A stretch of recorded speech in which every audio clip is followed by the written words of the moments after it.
Hey guys, it's your girl Tubby of the Nerdy Bird site, rocking with the antidote.com, coming to bring you another exclusive segment of Kicking the Real, where we bring real life artists straight to you and they give you your opinions, not just on the music, but on the things that are happening around them and how they directly influence them. I'm sitting here with my boy Jimmy Jump. Today we're going to touch bases on a couple of different topics, but we're going to start off with the music scene. Being a socialite, actually experiencing the music scene for years, you actually get the first-hand account of how things changed, especially here in our city of Baton Rouge. So let's kind of start there. Like when you were first coming into music, before the radio scenes, before, you know, Rolling the Pieces was on the radio, how was the music scene presented then? Like what was different? We had a bunch of gyms. Okay. It's like a basketball player, you know, back in the day, they'll go to any gym just to get some practice in, just to shoot, just to get it on. Well, back before, you know, the system changed as far as internet and, you know, how people don't listen to the radio and all that. And the radio was what was popping. Right. The clubs was what was popping as far as when you heard new artists. It had a lot of gyms. What I mean by that is, it had a lot of clubs that had open mic nights to where you can go and practice. Sometimes I used to hit 2 open mic nights in one night, you know what I'm saying? It just depends on how close or how far apart they was.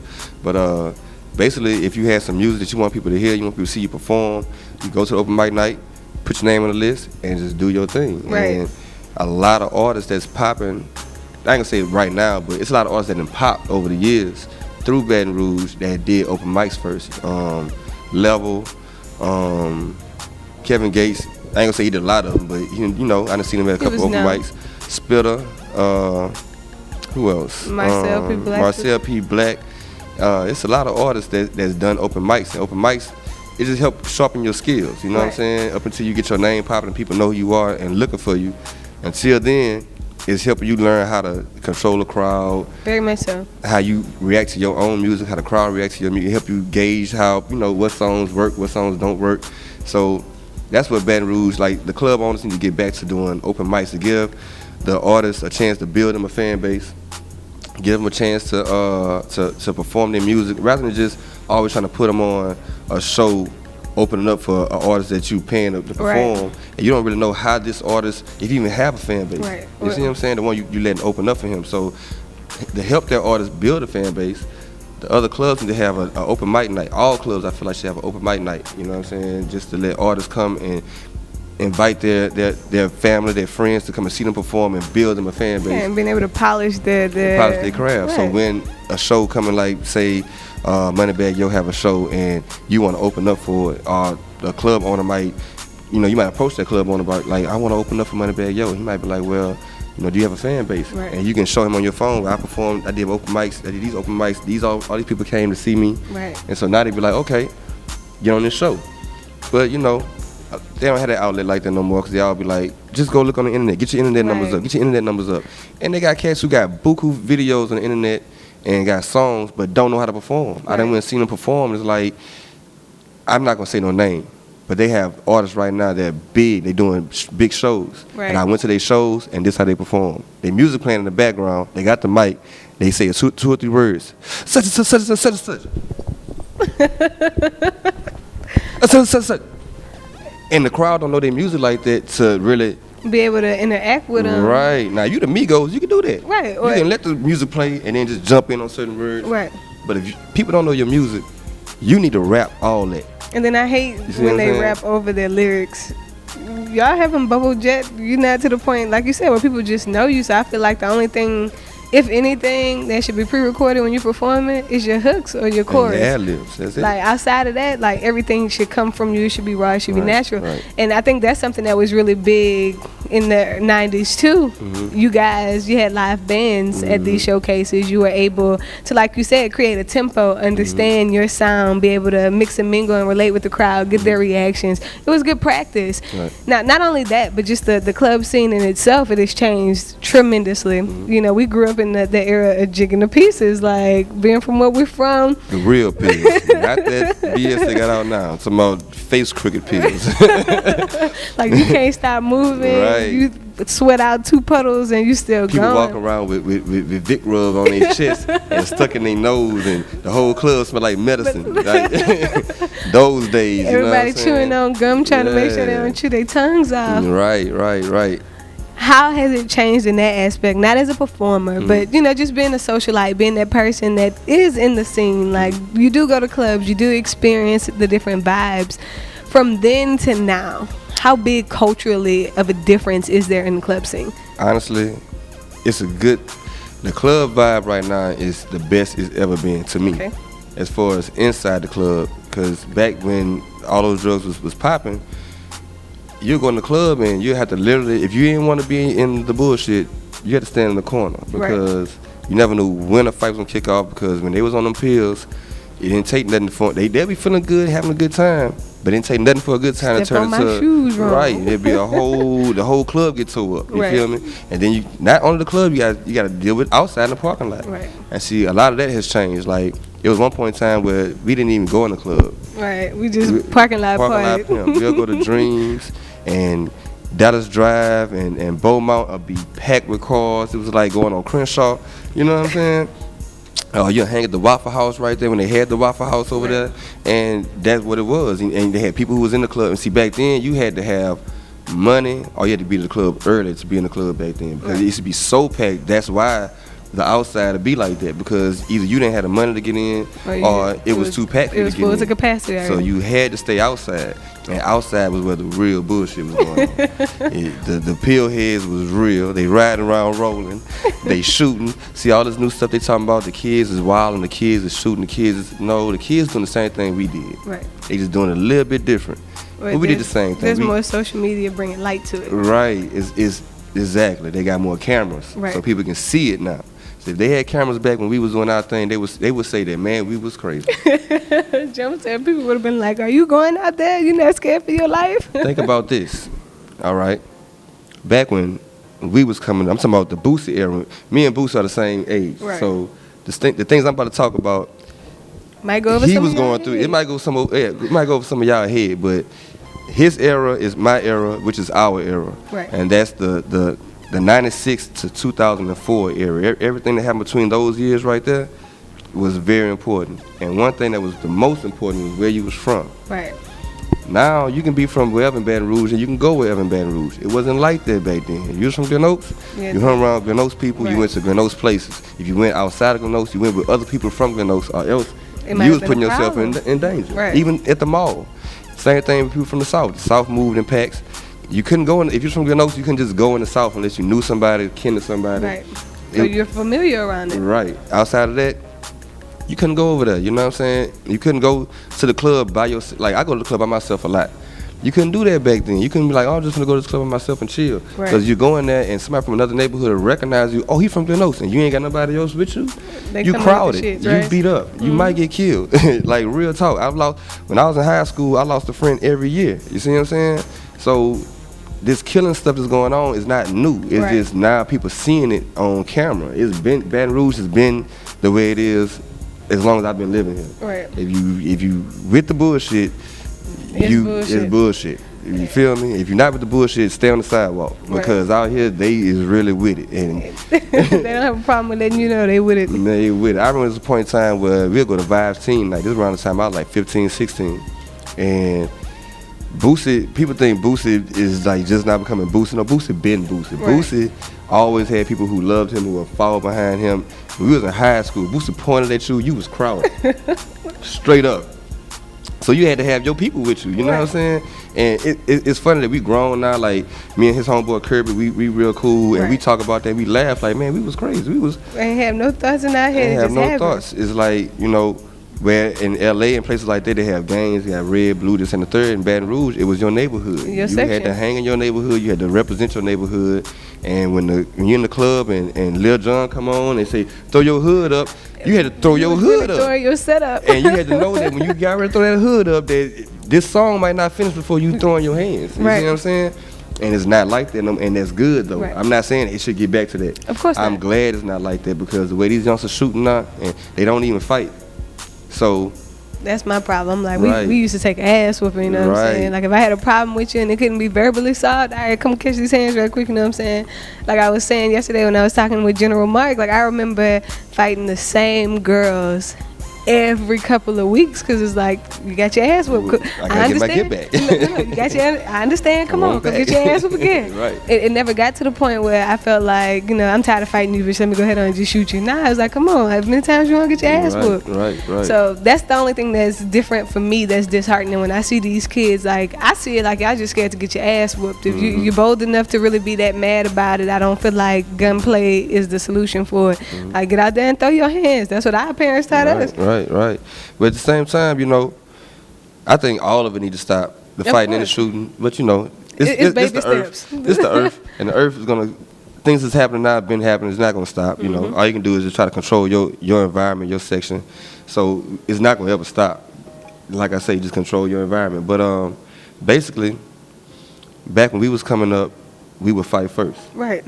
Now is no fighting first, is shoot. Right. And, you know, I hear a lot of people say, man, we live by the old law. We live by the old law. It's old law to us. Right. That's not old law to you. But the thing is, our way of living was for like a 30-year gap. The generation, it's like 3 generations. The 70s, 80s, and 90s. They was with the fight it out. Right. You feel me? 50s, 60s, 30s. Not just black people, white people, they was shooting. Yeah, it was war. You look at old gang, you know, not movies, documentaries. Or even they reading was books. shooting. Yeah, read books. They was killing. The Western. You got into it with somebody in the saloon, you had to go outside and have a dude. It was a fight. Y'all was shooting. You see what I'm saying? So that was the old law. Shoot first was the old law. That fighting stuff was the new law. We came in a generation where we was like, you know what, we don't want to kill each other. Right. We can fight it out. That was something new. These kids was going to the old law. I need them But to ain't come no back. fight. They need to come back. These kids, yeah, they need to get back on our generation stuff, but they not. They going back to the Western way of living, where you mess with my girl, we gonna shoot it out. You slap me in the face, we gonna shoot it out. But I think the thing that bothers me about that too is when you think about that time frame, intellectually speaking, we weren't as educated. Right. So it was easier because you didn't understand the value of human life. You didn't understand the value of another person, or you didn't even have perspective then. It was just understood somebody did you something. It's almost like a caveman mentality. Exactly. You crack their ass over the head, and it is what it is. Keep it moving. Right.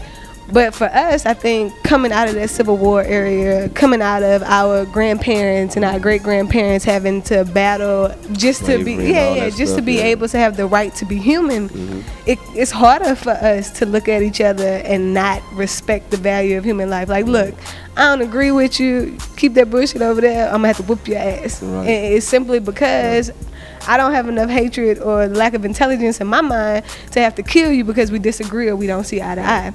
So it's like, okay, what's not being taught, what's not clicking. How did y'all skip over? What are the parents, what are the parents not teaching, or at what point is it just like screw all humanity? Because we're kind of getting back, like you said, coming into slavery, we're getting back to that mentality of you're not human, it don't matter, I'm sick of you. Well, a lot of these kids don't have muscles. I never had muscles. I'm skinny as hell, you know what I'm saying? I mean, but at the same time, it's like if you're gonna get an ass whooping, you're gonna live to see the next day. Right. So I mean, get your ass whooped.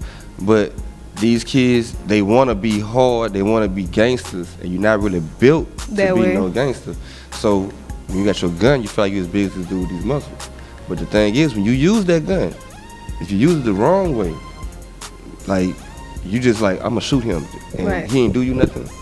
Or you scared of him and you think he gonna do you something, but he actually ain't about to do you nothing, and you shoot him, you're going to jail. Right. For the rest of your life. And now the muscles you don't have, you're gonna have to get them. Real soon. Because you can't grab no gun inside that jailhouse. And the things that go on in there, you can't run from. A lot of shooters out here are not men behind bars. Right. You know what I'm saying? Like, to put y'all in my business, you know, I don't really put this out there like that because a lot of people don't know. But I mean, if you live in Baton Rouge, it's gonna happen. I ain't gonna say it's gonna happen. I don't want to speak that on nobody. But you may experience it. But I went to jail before, and when I went in there, you know, I was chilling. It was cool. I can't say, you know, jail wasn't no bad experience for me. I was straight. But I seen cats. I seen what people be talking about the dudes be so hard on the street and they get in there and it be a different story. And it's because, you know, your reputation in the streets follow you into jail. So if people know you for being a shooter out here in the streets, right, and you in jail, now if you are somebody who gonna get out of jail, right, then they might not mess with you in jail because they know I might have to come home and see him again. He might shoot me. Might kill my ass. So that might keep you safe in jail if you're a shooter. But if you're a shooter and you go to jail for life and you know you're not coming home and the other inmates know you're not coming home, they don't care nothing about your gun stories. They don't care nothing about that no more. Like, it's you in here who now. You are right here. And you got to stand on these 2 feet and these shoulders. That's it. Right. That gun you had out there is out there. Ain't nothing for you. And so a lot of these youngsters don't think about that when they out here. You know, and I see youngsters, I be working in the barbershop, you know, this not now, it's over the years. I've been in the same barbershop for 15 years, and I've watched kids grow up with guns on them. And I done seen them same kids go to jail. And I hear a story about them kids, about how they getting handled in jail. But out here, you was a gangster. Right. You see what I'm saying? So it's like, man, you gotta think, bro. You need to go to the gym. If you want to be in the streets, you need to go to the gym. Right. You need to go to the gym so that way, if you have to use that gun to get put in a position of where you got to go to jail, at least you handle yourself. Because out here living like that, man, it's not worth it in the day. You're going to end up broke, dead, or in jail. Right. But if you feel like, man, fuck it, this is how I want to live, do it to the fullest, man. Go to the gym, get you some muscles, bro. Go to the gun range, learn how to shoot. So when you shooting, you ain't shooting people who don't have nothing to do with what you got going on. Right. I'm not promoting violence. I'm not trying to, but come on, man, y'all living too reckless. They got innocent people who don't have nothing to do with what you got going on, getting hit, getting caught up in your bullshit. Right. So, I mean, people got to be more smart. It change your perspective, too. Yeah. And I said it yesterday, I feel like a lot of it has to do with the parenting. Mm-hmm. Like I said, our parents whooped our ass. Right. Like, you were wrong. You got your ass whooped. Right. So we can handle the ass whooping because, right. For us growing up, we had heart because, all right, I did something wrong. I'm about to walk in here and get my ass whooped. Now check this out. This is another reason a lot of these youngsters feel like they can do what they can do. Like you say, the parents don't whoop their ass, right? Now say, got a child cutting up. The parent right here. There's another adult right there. The parent acting like he ain't gonna say nothing. So this adult tells the child, hey man, chill out. Now the parents are gonna say, don't be telling my child nothing. So now that child feel like I can do what I want. Mm-hmm. Because my mama let me do what I want. So you gonna have to let me do what I want. And a lot of kids, that's how they living.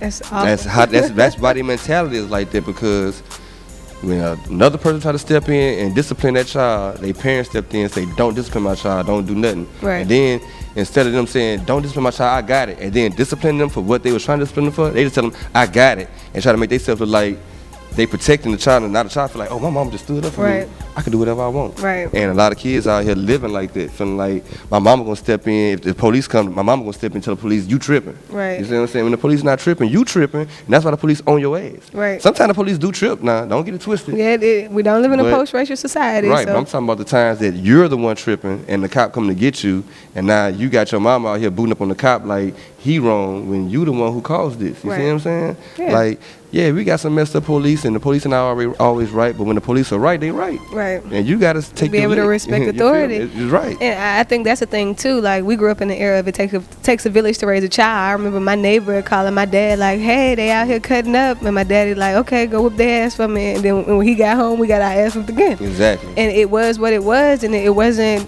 us being abused in any sense of the way. It's, you're going to understand that you're a child, right? And then being a child, you're not about to do things, behave a certain way, or have a certain demeanor when you're a child. Now, when you grow up, I've given you everything I can give you. I've taught you right from wrong. So what you decide to do at that point, all I can do is hope that all my hard work is paid off. Right. But you're an adult now. Right. A lot of these kids are grown at 7.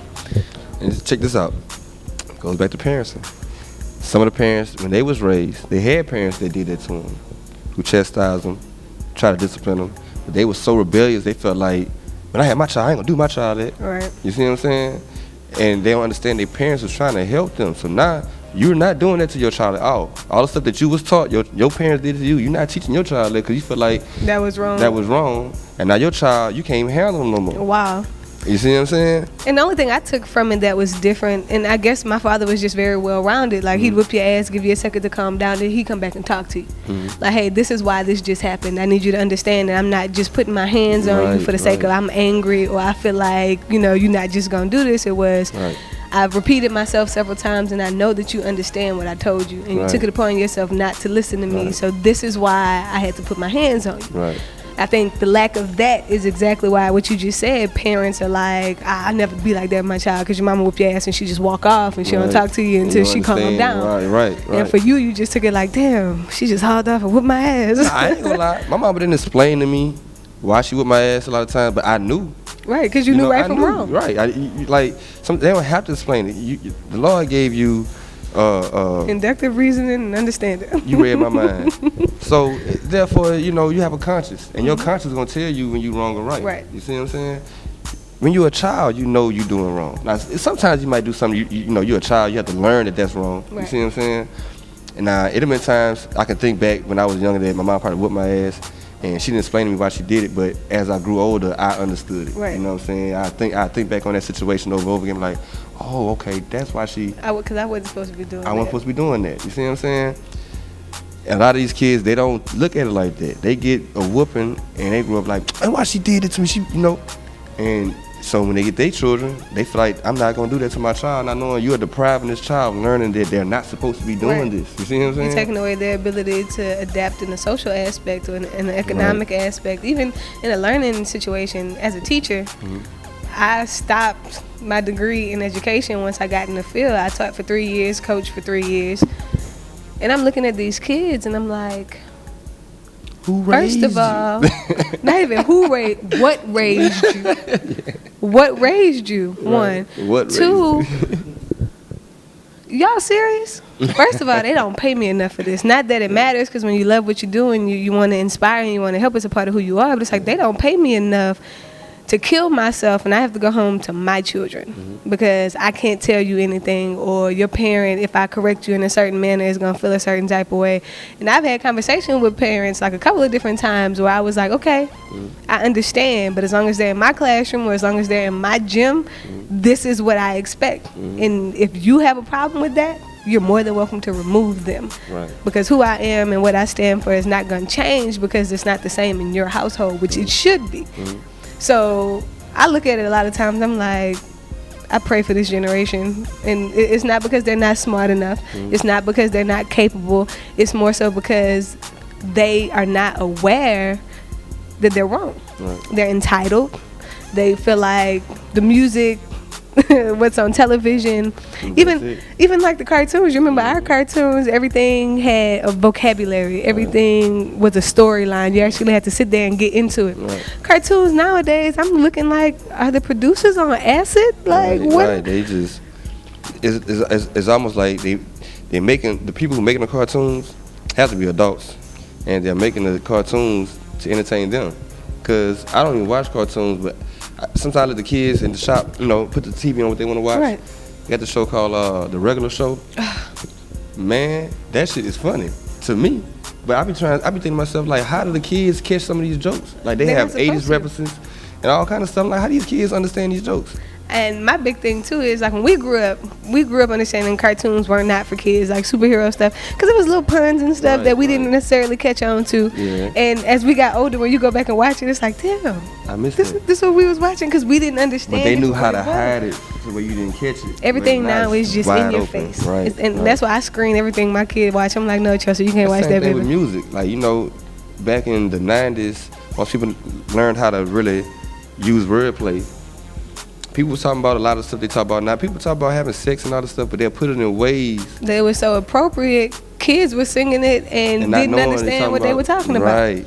Now everything is just a direct, like, if you're talking about having sex, like, you're using the term having sex. Or think about TLC. So I creep.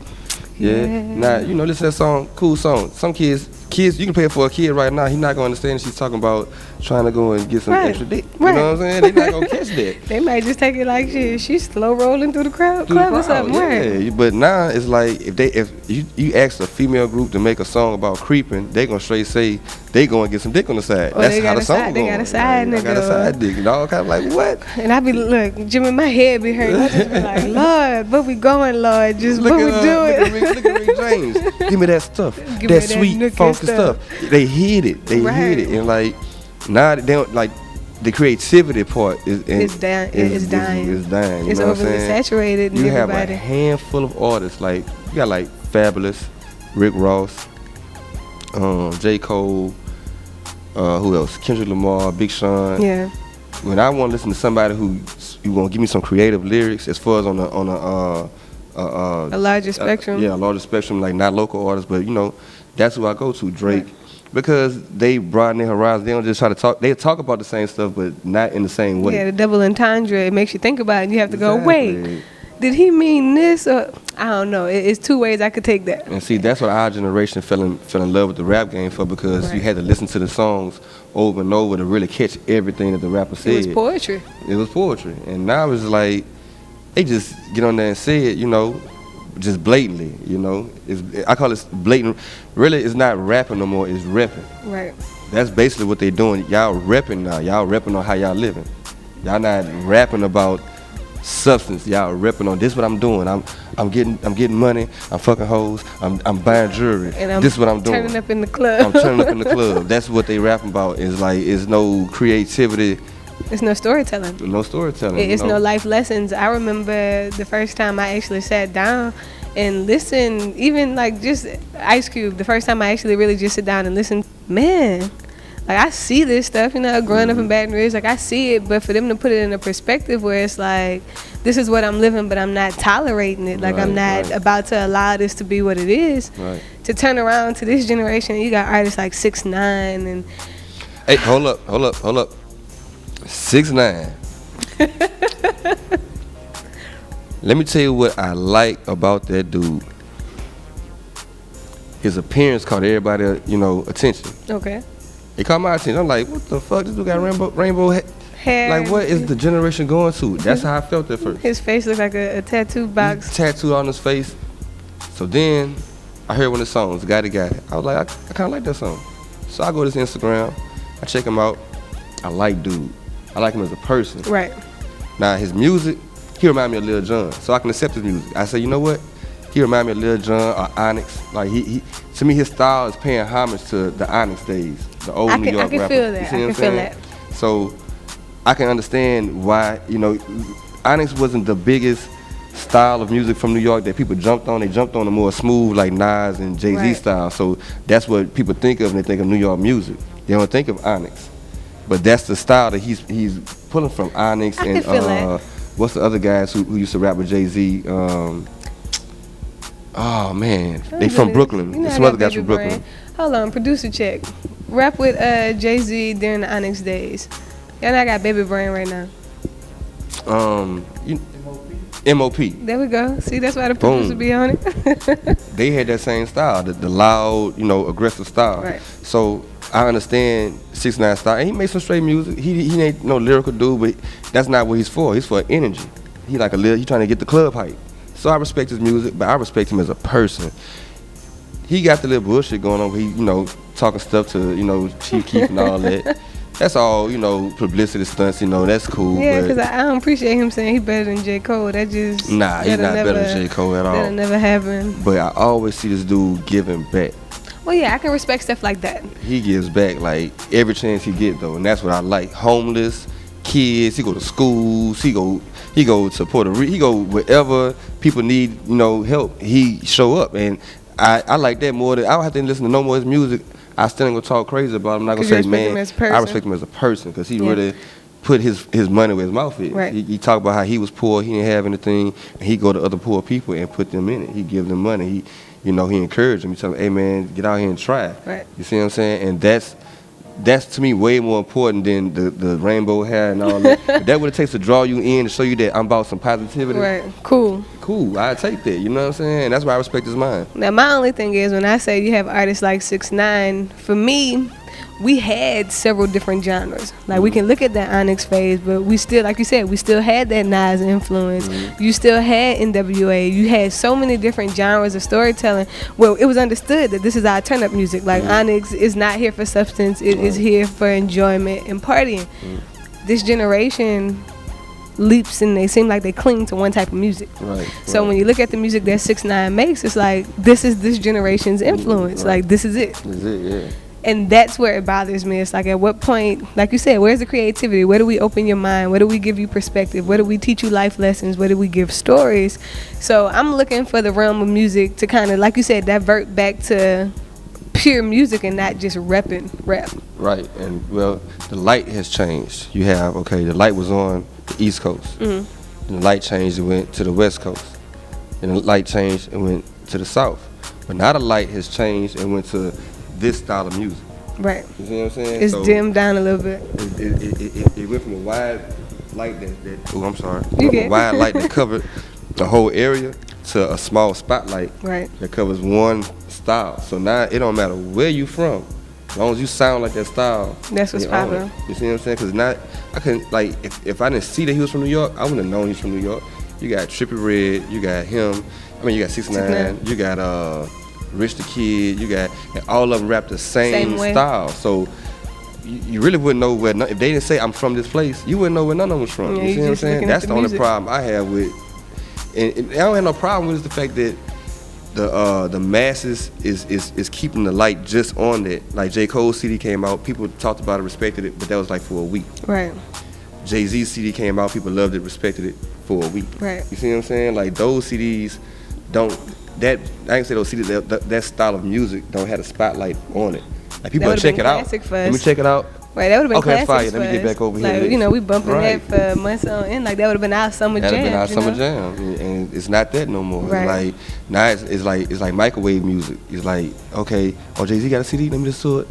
Oh, that's tight. Let me get back over to Trippie Redd now. Right. And then next week gonna be, J. Cole got a CD. Oh, that's tight. Pop it out. Let me get back over to Trippie Redd now. And that's crazy. And I'm not saying Trippie Redd in particular, but just that lane of music. You know what I'm saying? And I think that plays into what we were talking about, how the culture of music and the culture of the scene in clubs outside is just changed so much. And we try our best to kind of maintain, because our generation not going nowhere. Like our music was kind of set to the point where a lot of us don't like new music. Like we're becoming our parents. Right. You remember your parents? Like, what are you listening to? That riff raff, that you know. But see, this where our parents had an advantage that we didn't. When they got older and the music changed, people in their age started throwing shows for their age. Right. They started getting the bands and the people they wanted to see into their concerts. Like you're here right now, they still having concerts. Keith Sweat in Marksville. Mary J. Blige. You see what I'm saying? And you go to the adult stuff. So we need to, as far as us ourselves, become our own promoters. Start throwing shows, not saying, I'm trying to get everybody to come to the show. I want a specific crowd to come to the show. This generation who respects and loves this music, like this is for you. Like recently, Rick Ross came down here to Bella Noche. Man, that was to me the best show I done seen this year. In a lot of ways. Yeah, but you had to be a real Rick Ross fan, because Rick Ross came down here like a year or two ago. He did a show down at the River Center, and he didn't really go that hard. And I don't know the reasons why, but I felt like when he came back this time, I guess he knew like I got to show up this time to make up for that last show. And so when he did this show, you had to be a real Rick Ross fan, because he went through his catalog. Nice. He performed for like an hour and a half.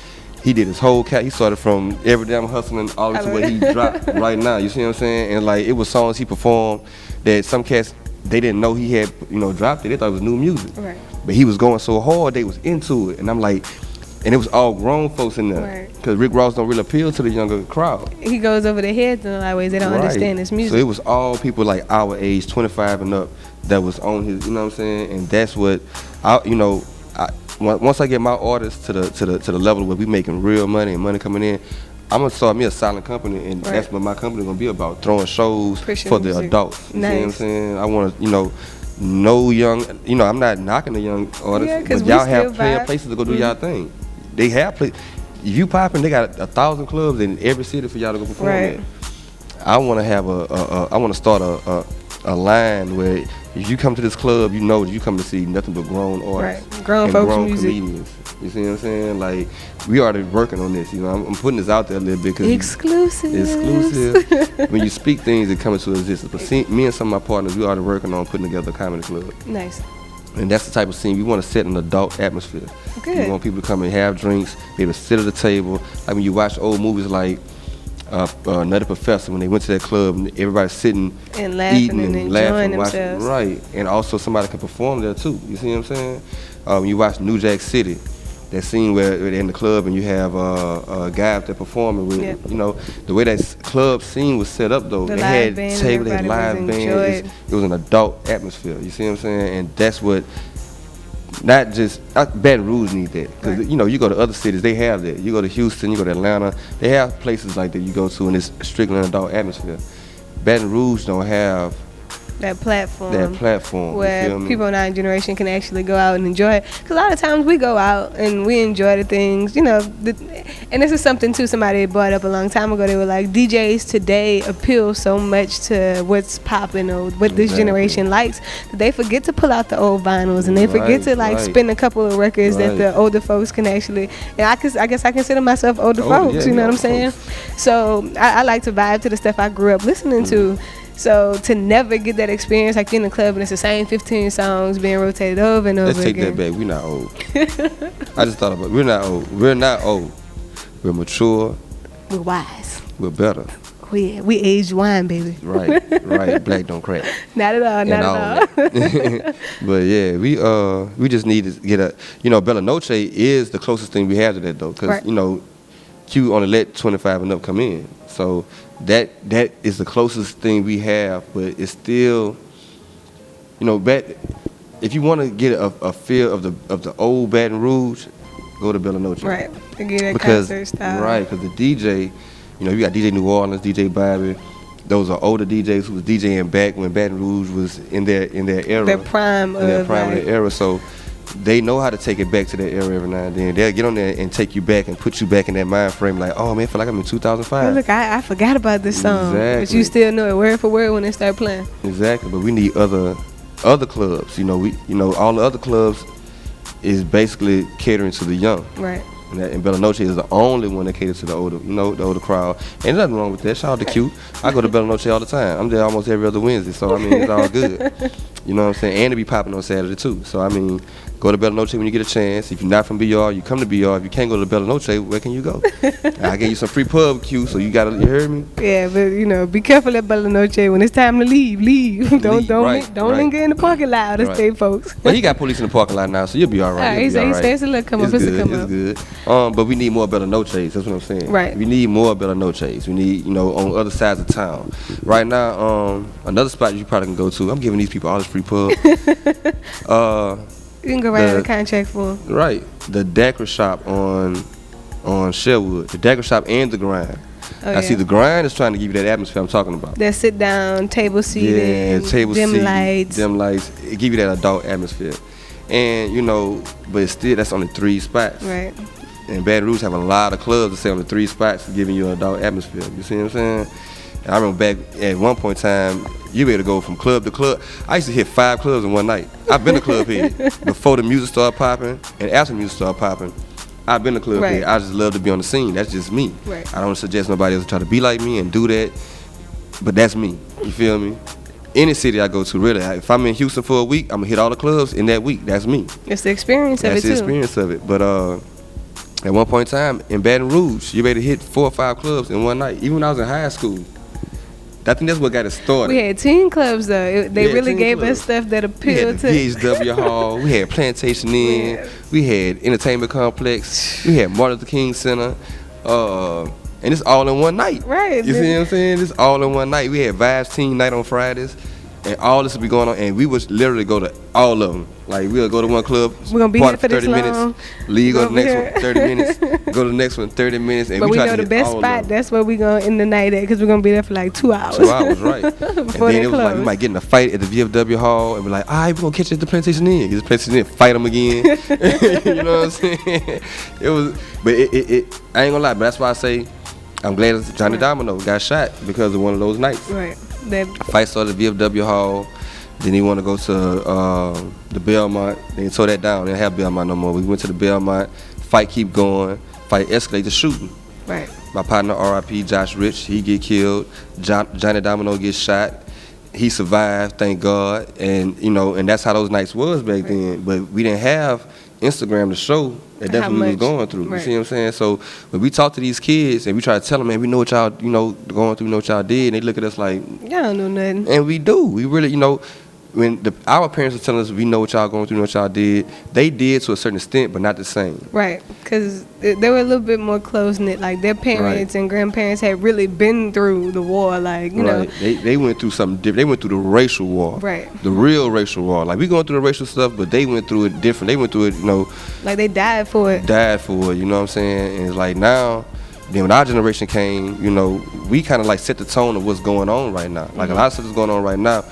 We was doing it, just they doing it now in a remixed way. Right. You see what I'm saying? And like our parents weren't doing it, like, because rap didn't exist when our parents was alive. You see, when our parents was out here in the streets. It was two-stepping and slow grinding. They were doing the dirty dancing, you know. Right. So we come from the first generation of rap children. You know what I'm saying? People from the 80s and 90s. We are the first generation of rap children.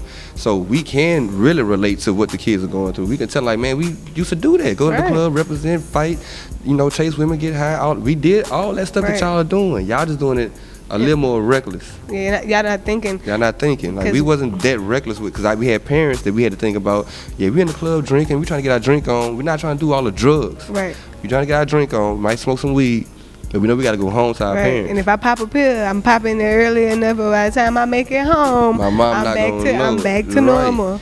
They don't care about it because their parents let them go do their thing. Their parents not worried about what they doing. Yeah, we had to worry about coming back home. Well, we had to worry about coming up with stories to get out the house. Get out the house like, to go look, do it. Me, right. Jenny K, Cynthia, we gonna go to the movies. Right. And then we gonna hit up the club right quick. But then we gonna go home because we told them we was going to the movies. They give us 3 hours, y'all. How we about to do this? You go buy your movie ticket. Right. You watch the first couple minutes so you can say, oh, so this happened in the movie. So they can wash your ticket in your pants pocket and see that you was at the movies. Yeah, you know. These kids, it's like, Mom, I'm about to go to the club. And parents like, all right. Okay.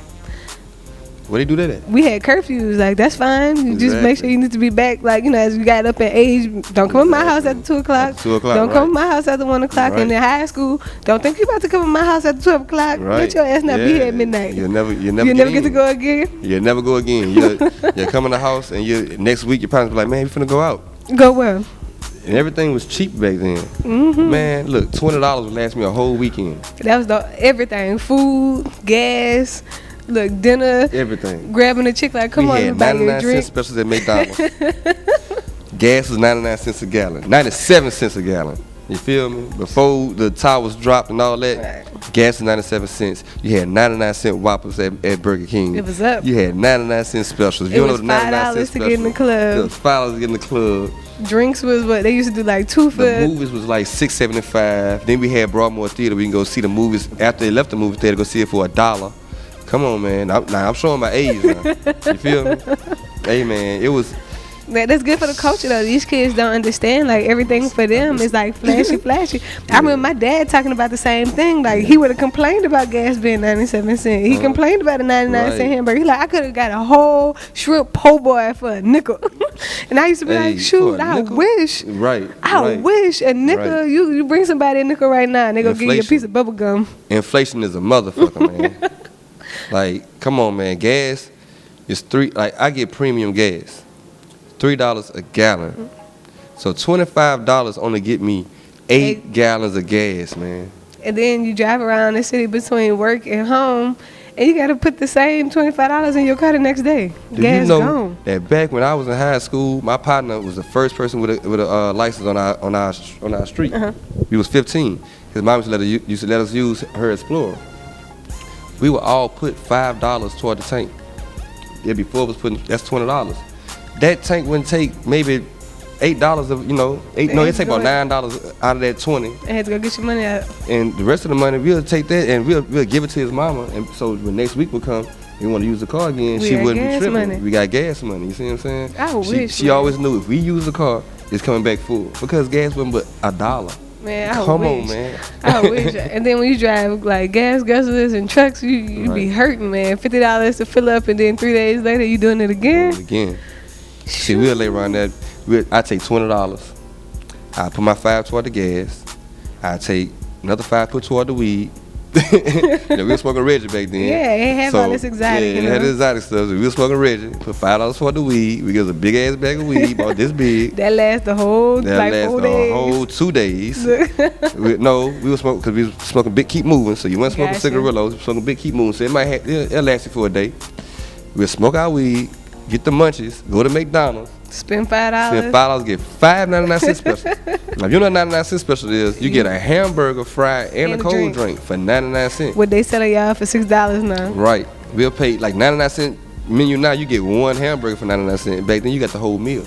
You get 5 of those. You feel me? And then sit there, come down. Then you got $5 left to decide how you gonna end your night. And you probably go into the club and pull out $2 for drinks. Hey man, we was too young to drink. We were drinking cold drinks. The culture. But hey, how the culture has changed. I'm not gonna put the store on blast because that store is still operating right now. But it was a store that we can go to buy alcohol that we was drinking.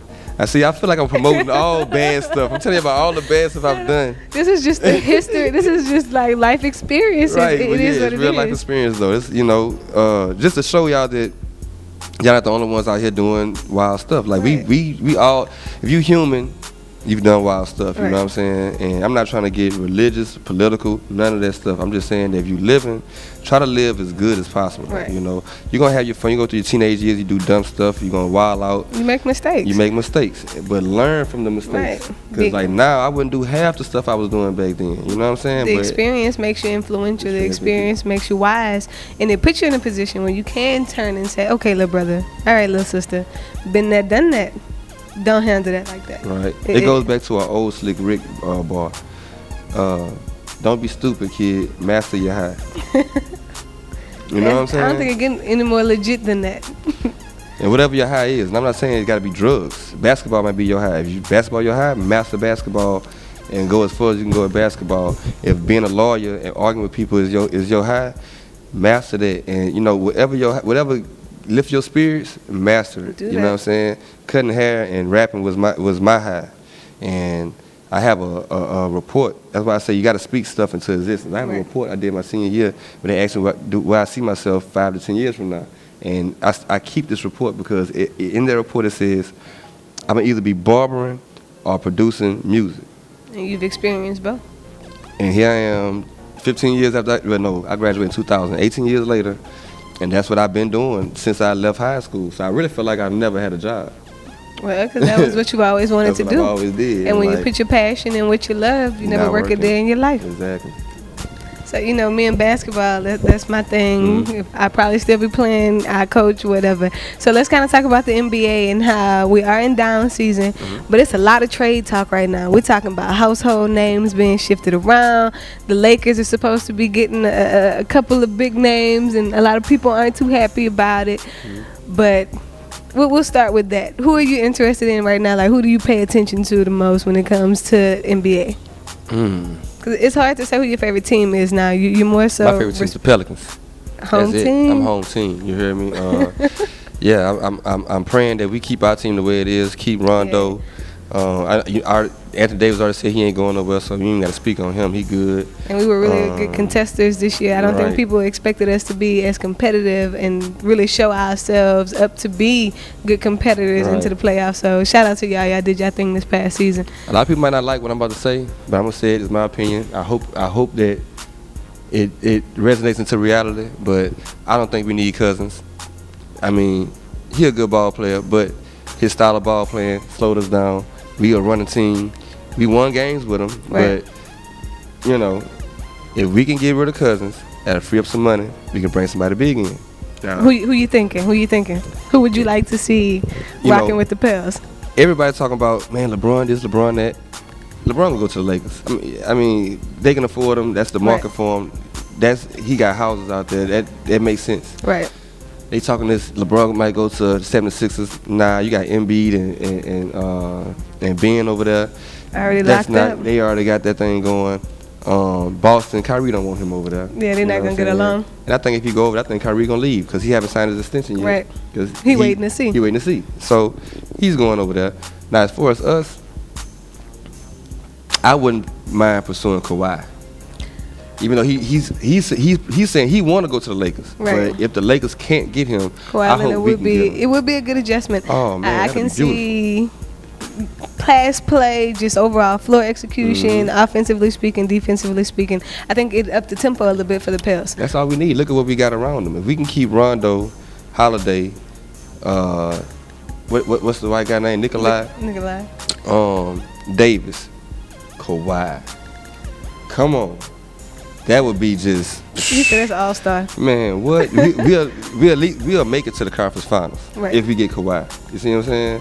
Like, LeBron them got swept by Golden State, right? We won one game. Right. I mean, that's all I said. We can win one game, then I know that we can do something next year. You know what I'm saying? Potential is there. The potential is there. So, if we can make room for Kawhi, if not Kawhi, PG-13. Nah, I hadn't even thought about that. That'd be dope. Yeah, that's what I'm saying. And we got the money. If we get rid of Cousins, we got the money. You know what I'm saying? We might have the money even if we don't get rid of Cousins. That's what I was about to say. Now, in the event that Cousins is on board, it is what it is. And we're not even talking reality right now. We're just talking desire. Right. Who would you like to see come to New Orleans? Like, who would really shift the culture and make it a whole different experience where basketball is concerned? I know y'all expect me to say LeBron. But I don't want LeBron because LeBron will come with his I want to take over your team thing. Right. And we already got some good stuff going. We don't need you to come taking over our team. LeBron. I like Rondo as the floor general. He knows the game. Right. He's a good executor. So if LeBron came, it'll be a turn for the city. It'll be a turn for the state. City don't never sleep already. Right. So the whole state will turn up. We got LeBron. But I think we'll turn up our team and really make our city turn up, make New Orleans turn up off the fact that the team is winning is we get Kawhi. I'm down with that. If we get Kawhi, I know we'll have a chance to win. I know we have a chance to go deep in the playoffs. And that'll make people get excited to come to the games more. Right. Now, see, I know Jimmy Jump is known for speaking stuff into existence. Don't feel no type of way when we end up with Kawhi down here in New Orleans. Right. And you will see me at the games like you always do. Because I'm always be on the camera, in the front, waving. I'm a real Pelicans fan. You feel me? I might go get the bird tatted on me. They got to keep that symbol for at least 5 more years so I can know it's really going to be that. It's not going to change. And I'm going to establish that. You feel me? I'm going to go get that tatted on me because I'm really a Pelicans fan. Like, that's what's up. And I know. That's why I said, depending on who gets traded down here, we are going to see the bandwagon shift. You are going to have a lot of people jump on. It started when we got in the playoffs. You know, they had people like, man, we're going to go deep. We're going to do this in the third. Man, where were y'all? Where's this we stuff started? Like, where were y'all? Yeah. The seats were empty. Who is we? Like, who is we? Come on, man. We is us. Right. Don't hop on it. But you know what? Hop on it now because the train is going to take off next year. So if you're going to hop on the bandwagon over this summer right now, get on it. Because when this fall hit, we gone. That's what's up. You feel me? It's going down. Now, shout out to the Pelicans again. Home team love. You know, we do appreciate and respect you guys for everything, the hard work and the hustle this past season. I know a lot of people counted y'all out, but y'all did y'all thing, and we can't wait to see what you're going to bring forth coming into the new season. Now, y'all know we're not really big on politics, but we do like to touch bases on it. Recently, social media is having a field day comparing Barack Obama and Donald Trump. This is nothing new. It has been an ongoing thing since Obama left out of office, since Trump has been instated into office. But recently, Fox News is kind of going under fire in a lot of different ways. You get a lot of different memes where when Barack was in office, he was reaching out to the world leaders and the national leaders of other countries, really looking to unify us as the world, not necessarily just, you know, trying to use them in a beneficial aspect. And particularly Fox News, like, drug Obama through the mud, like he's a bigot, or, you know, basically he's kiss and tell, or you're crazy, why would you go and try to befriend these people? Now, Trump has turned around and is doing the exact same thing. And Fox News is praising him for it, like it's a brilliant idea, it's the best thing since sliced bread. I don't know where we'd be as a country if not for the dedication that this man has.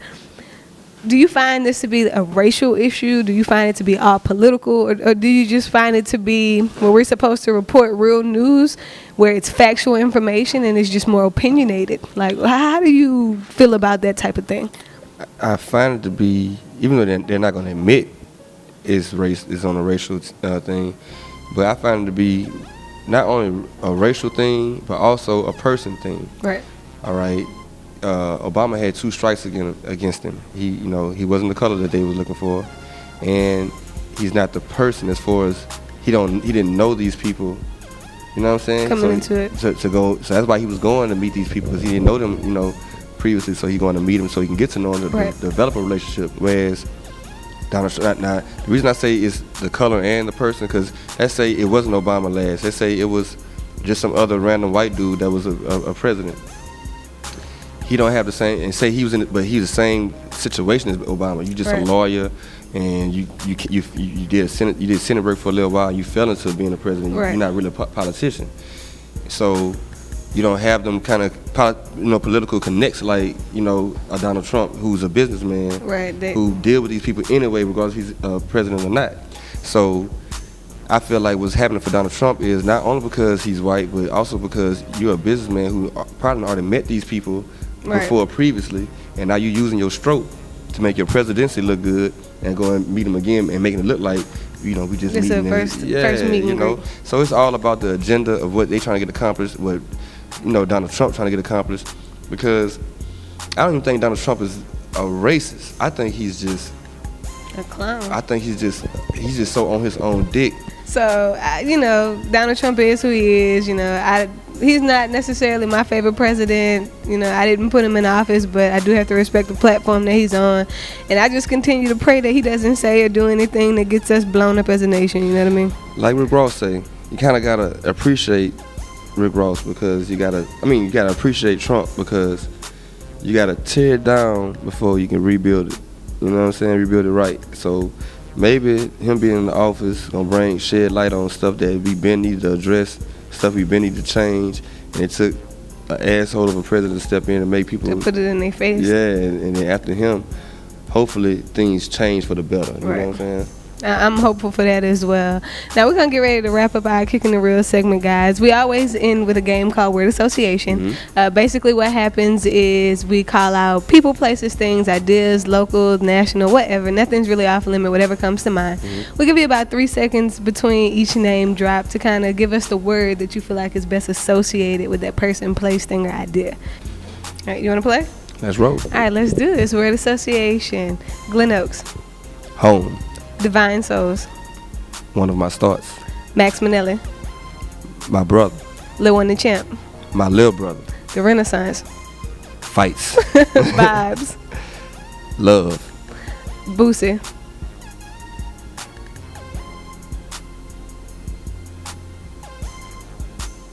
Innovator.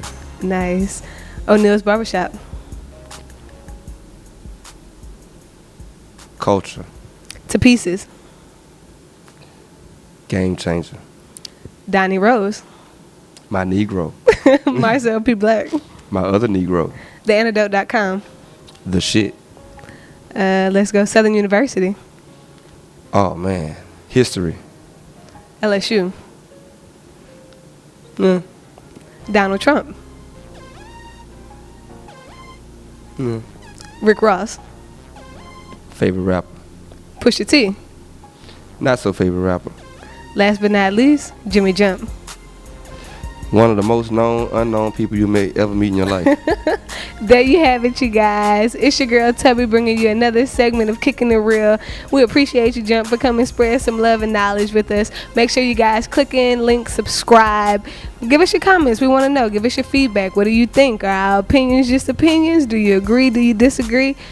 You can go follow Jump on Instagram at Isn't It Jimmy Jump? Jimi. Yeah, fix it for me. JUMP, the number 2, PCS. Make basically sure saying Jimmy Jump to pieces. But there you go, to pieces. And when I say he be rolling to pieces, to pieces. It's your girl Tubby of the Nerdy Bear site, rocking with theantidote.com as always. Stay tuned in. Make sure you click like, subscribe, and we'll catch you on the next series. Tune it out.